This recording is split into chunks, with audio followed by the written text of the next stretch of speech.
Birdman. Alright, got that joke out of the way. Today we are painting a Birdman monk, and this video is gonna be more adventure than tutorial. Part of doing these tutorials is just giving you ideas of different ways you can paint miniatures, and in this case I had to come up with something brand new that I'd never tried before, so let's jump into it and see what happens. We have a Birdman figure here with no feather detail on him, so there's a couple different ways we could paint it. We can just paint it like regular skin, which would be fine, but we already covered that. We could paint it with a kind of fur texture, which also we've already covered. So I tried to come up with something new here, and it was definitely experimental, and it took me about literally 8 tries to come up with something fairly unique. What I ended up doing was trying to recreate different feather textures onto this very tiny miniature using several different techniques, and we're starting off with the head. And a bird normally has very small, short feathers on the head, so to recreate that we are using simply dots. For the dots we are using turquoise with more and more white added for the highlights, and I did this 2 different ways. I first tried making the dots more uniform, lining them up, and I just didn't like the look, so instead I went for more of a random pattern.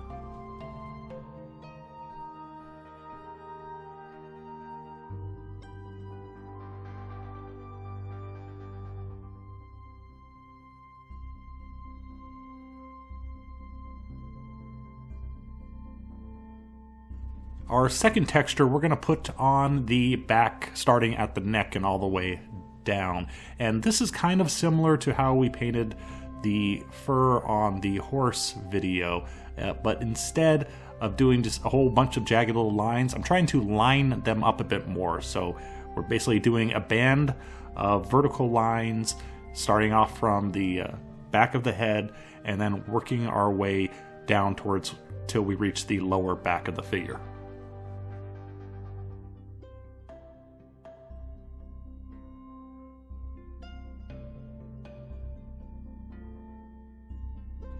We started off with turquoise, but to add some variety here for the highlights, I'm actually switching to Andrea blue. So the turquoise will help tie all the colors together, but then we'll add a little bit of variation to it with different highlight colors.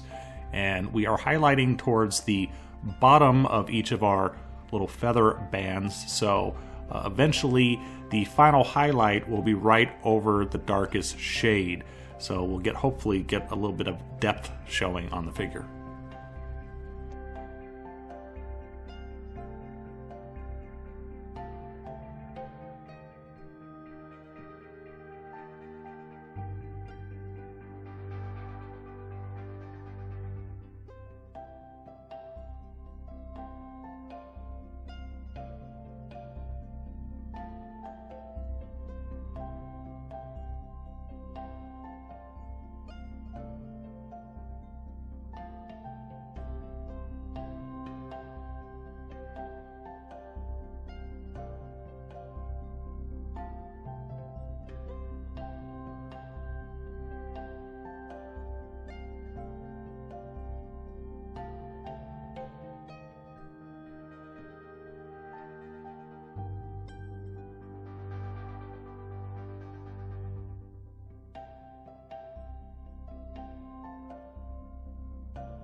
For this stomach, we could have done the same pattern that we did on the back, but at this point on this figure, I decided to just go very experimental and just show possible different ways you can do texture. So instead, I went with more of a stipple pattern, and the stipple pattern here is pretty light.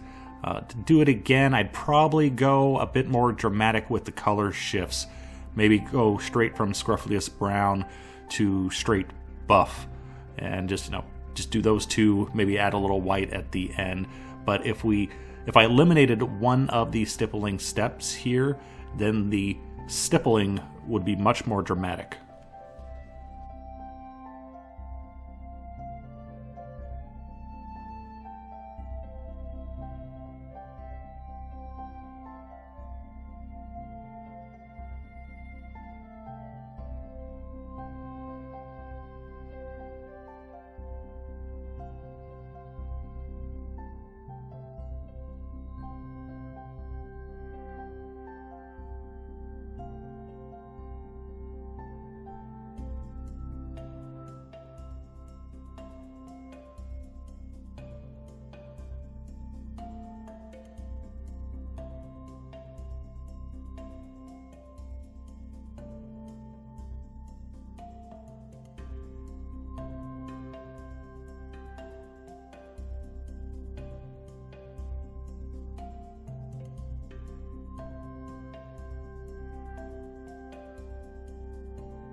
For the arms, we are using the exact same stippling method that we used on the stomach, but this time I'm using less colors.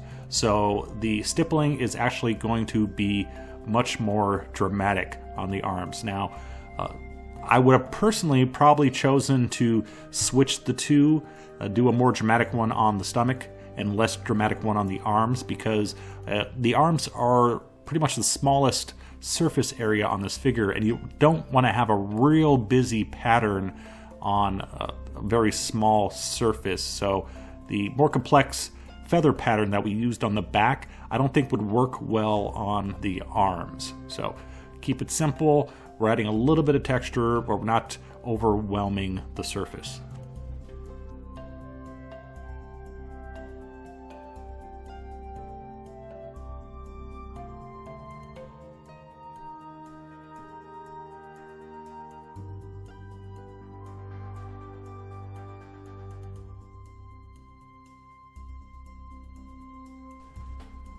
Onto the tail now, and doing two different things here.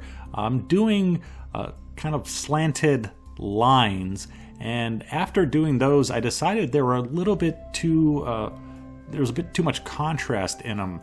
So I decided to actually, once the lines were established, go back over them with just a straight coat of paint. And because our paint is thin, we're not completely covering up those previous lines. They're still going to be there, they're still going to be evident, but I'm trying to soften them in so they don't look so dramatic. By highlighting, starting over a straight ultramarine blue base rather than the very dark blue undercoat that we started off with, the feather detail is not as sharp or dramatic as it would have been, and in this case I thought it was too much, so that's why we toned it down and hopefully got something that looks a bit more like a realistic feather pattern onto the tail.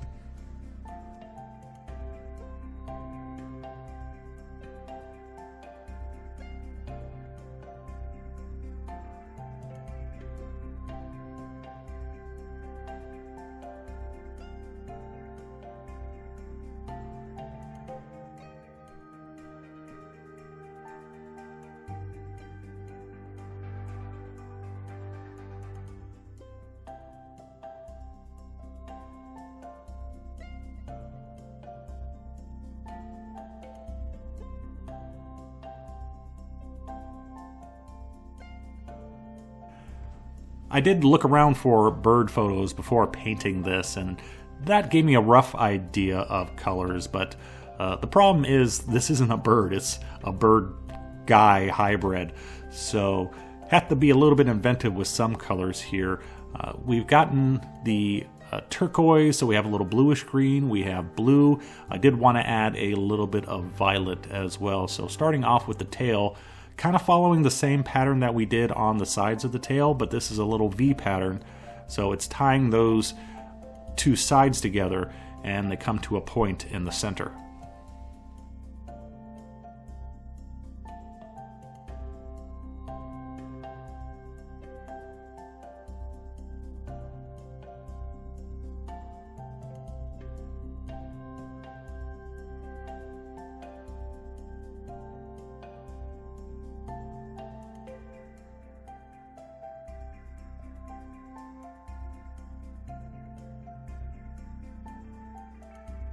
We have the violet around the tail, but we need to balance that out a little bit with violet elsewhere on the miniature, and I decided to try to put a little bit around the head, and personally I think I did a little bit too much. I probably should have just did a little blotch on where the cheek would be, but I decided to do it around the entire head, which honestly I think was a little bit too much. I did end up cutting back down on it and repainting the yellow on the cheeks because I just didn't think it was proper to where it was. Speaking of repainting, I also redid the legs. I decided to go for more yellow because there was already a lot of blue on the figure, and to paint the whatever, I don't know what you call them, but little plates on their feet.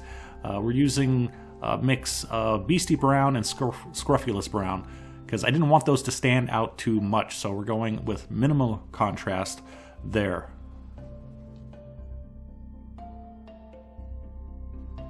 We're pretty much done with painting the bird himself. Now we have to talk about painting the robes, and I'm just going to cover a couple of the areas, but I want to let you know that basically everything else I'm trying to paint brown. And the reason for that is we have so many colors on the body, on the feathers, that I really felt that it needs something more neutral, more bland. Because if we started painting the robes very bright colors as well, bright red or yellow or what have you, our color balance is going to be way, way off on this figure. And it already is kind of off because we have a lot of bright colors on the top and then browns on the bottom, but just because of the nature of the figure, there's not a whole lot we can do about that.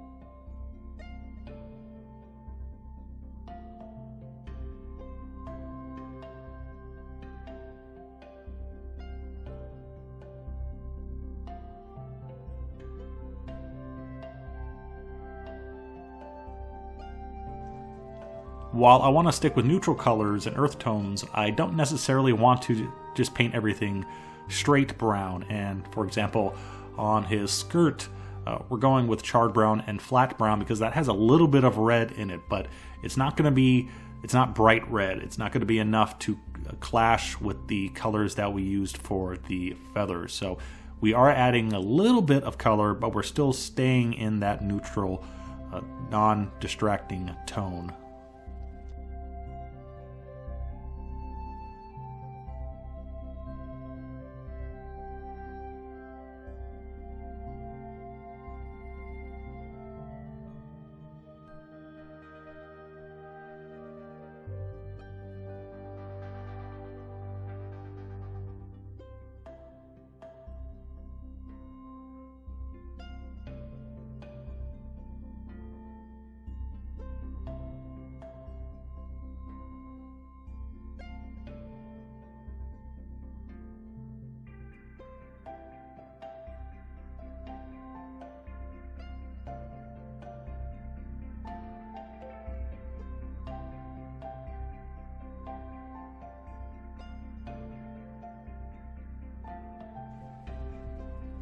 This figure is so busy with the fur pattern, I specifically didn't want to add any texture to the robes or the skirts, but I'm going to add a little bit to the staff. This is a very simplified version of how to do a wood grain, but we start off with Camo Black Brown, a very dark brown color, and just draw lines of flat earth over that. And they don't have to be very straight or anything. You can actually vary the thickness of them as well. You just kind of want to draw a squiggle line up and down your wood surface.